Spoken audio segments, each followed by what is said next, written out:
Well, I first of all look at what do we need as people. What is it that we're supposed to be producing and we're importing?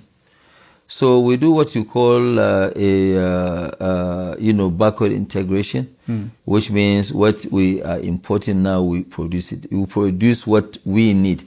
And we are now producing things that when you wake up as a human being, every morning you must use part of what we produce. So that's like cement, sugar. We do cement. But you have sugar, also tried flour and you tried textile and you exited that. I exited that, yes. Yeah. Because of the foreign exchange challenges. That is why we left the flour, mill.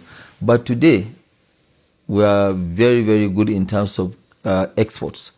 If you look at it now, part of what we are announcing is that when you invest in any of our business, going forward in the cement, for example, in the refinery, in the petrochemical, in the fertilizer, in the port, we guarantee to pay you dividend in dollars because we're very well into exports.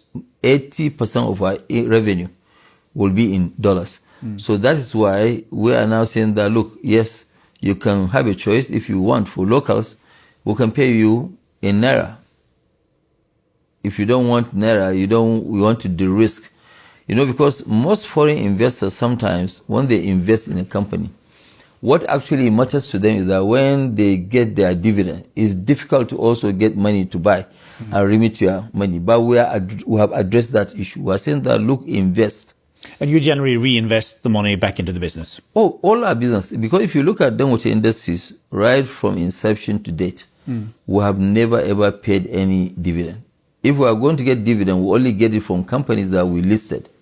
But companies that are wholly owned by Dangote Industries, which they are not listed, we never ever take a dime out of the company. But Aliko, when you look at the group now, what would you say are the, let's say, 3 most important decisions you have made that has made this a success? Actually, major decision is to now go into cement in trying to save a lot of African countries because they are struggling.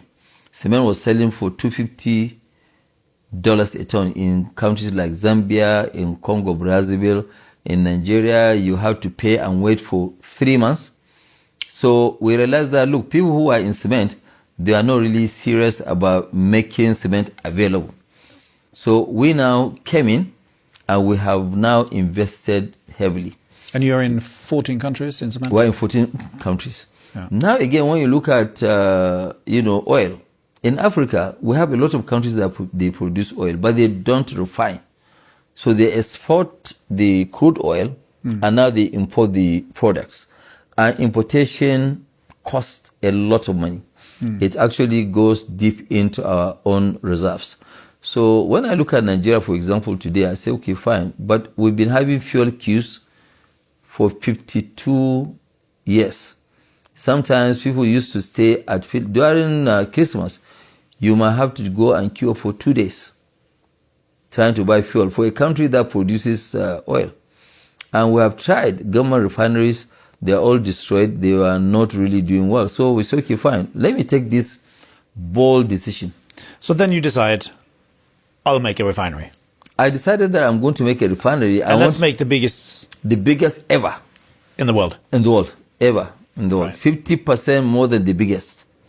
$20 billion. $20 billion of investment. Tell me about it.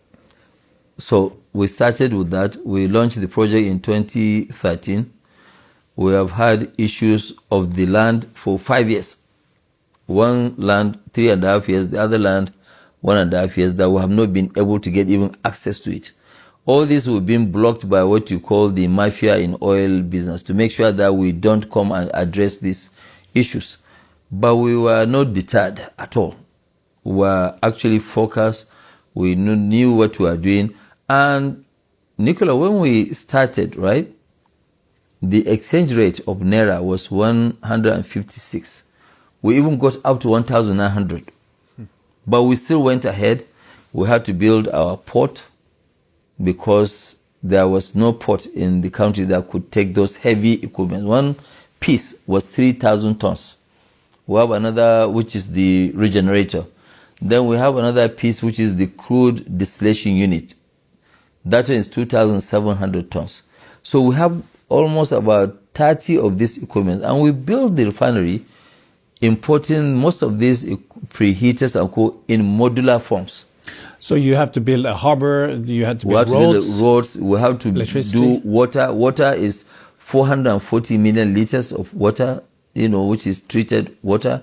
So our water department alone is more than, let me say in hectare, in size is more than 30 hectares. How many people worked on this?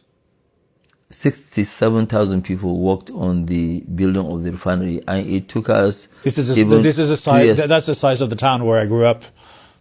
Well, but I mean, that is how we had to actually now, because we are building something, and luckily